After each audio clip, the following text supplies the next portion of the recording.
just taking that patience and time to really separate each hair accordingly. And you see the amount of texture in the back and the overall hairstyle. I hope you guys enjoyed it.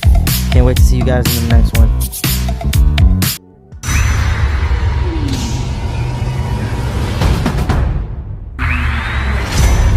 What's up, YouTube? Today we're going to be doing a mullet, and I'm extremely excited to showcase this haircut and explain what I'm doing throughout it. First, I'm starting off by just separating the front and back section of this haircut, and the reason for that is because with the mullet, I really want to focus on a part at a time, a piece of the haircut at a time.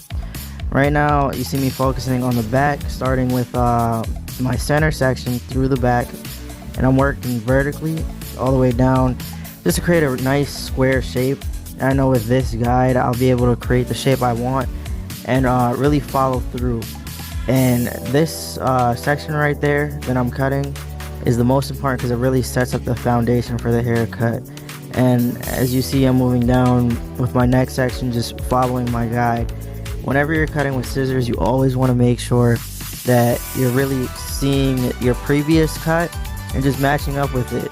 That way everything comes out even, because like, let's say, you know, you can't find your guide and you cut, you're guessing at that point. Where if you would just recomb the hair and create a new section and try to look for that previous cut, you don't have to guess. You know for sure that it matches with your cut from before, and you don't have to double check your work. You know it's going to be even. And you see me slowly working, you know, from the center to the right, and as you see here, I'm pulling it out towards me and not really to the back of me anymore. And that's because in the corners of his head, I don't want too much weight, so I'm just trying to reduce weight in that section. And you see it right there, I comb it back and it just lays perfectly. And now I'm doing the same thing that I did on the right side on the left side, just following through my sections. And whenever I'm working with scissors, I always try to be patient with my work, because let's say you rush through it, right, and you don't really see everything and you're just trying to get through it. You're just going to create more work for you at the end of the haircut, and you have to fix more things.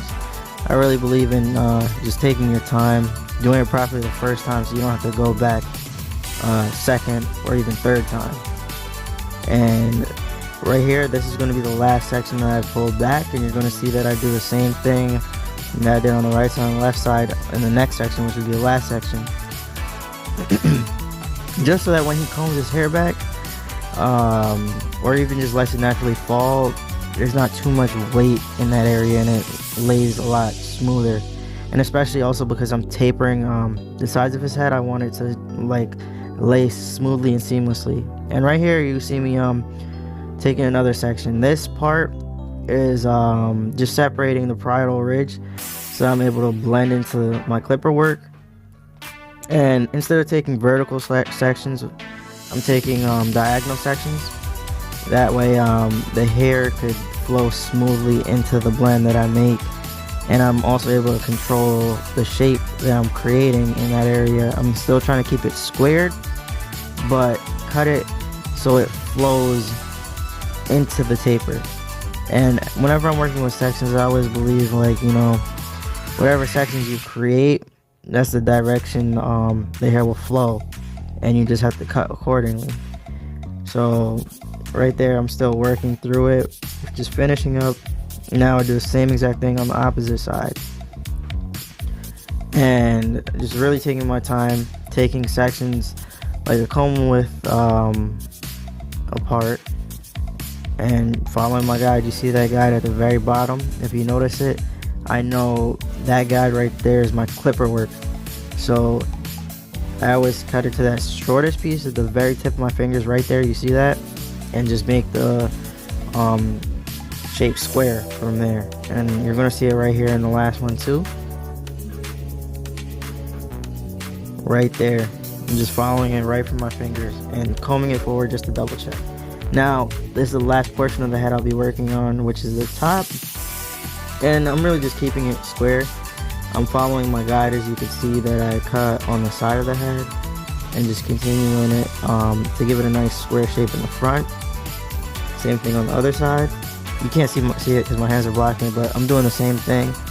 And when I lay it forward, you'll see how nice and square that is. And also I'm pulling up right here just to connect those 2 points because I didn't get to cut the very center portion of the top of his head. And I'm also using Matt Beck's new scissor that he came out with recently. It's amazing. The second I tried it out, I was like, yeah, I need this. I need this in my arsenal. So yeah, if you guys are ever interested in looking at new scissors, I would highly recommend those. And also right here you can see how sharp it is. It just melts the hair away. And right here I'm just trying to create a nice frame for his haircut. I don't want it to be too blunt, that's why I didn't use trimmers, and I decided to use the scissors. And right here I'm starting my fading process. So I'm balding him out, and then you see me come in with my blade open and create my first portion. And now I'm blending it out. The key part when I'm creating my sections in my fade is to make sure everything is parallel and even so that it blends into each other. And I'm doing the same exact thing on my one guard and blending those two together with a half guard. And it's very seamless. I fade with little to no pressure just to make it easier to blend these lines in and out. And after this, I'm going to use my it's called a Speedo Guide number 0, but it's equivalent to like a number 2 guard. And actually no, it's probably missed, but yeah, I'm using my 1.5 instead and just blending into that bulk that you see up there. And after that, my fading is pretty much done. I just need to clean up a little bit and detail the blend. As you see, I'm going back with my guards and just tweaking it however I see that it needs to be fixed at the time. And there's still a little bit of weight at the top, but I'm gonna go back with my thinning shears later on to just clean that up. Right there is just detailing. And also, this is another thing I do just to help blend into the back of the mullet. Right there, as you see me pulling it out, there's a little disconnection. So all I'll do is basically cut that just so it falls smoother into my blending with my clippers. I just want everything to lay down smooth and flawlessly fall into each other. I'm doing the same exact thing on the other side. And now I'm gonna go in with my foil shavers just to get it really skin tight towards the bottom. And you see me doing this on the fade itself also, just to smoothen it out.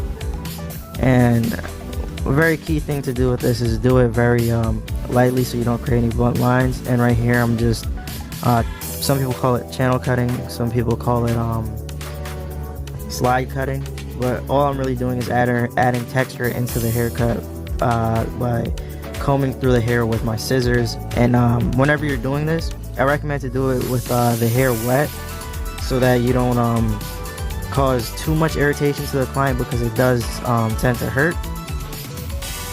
So I always do it with the hair wet, and also don't close the blade. And I'm also using the tri-razor from Free Salon Education just to add in even more texture.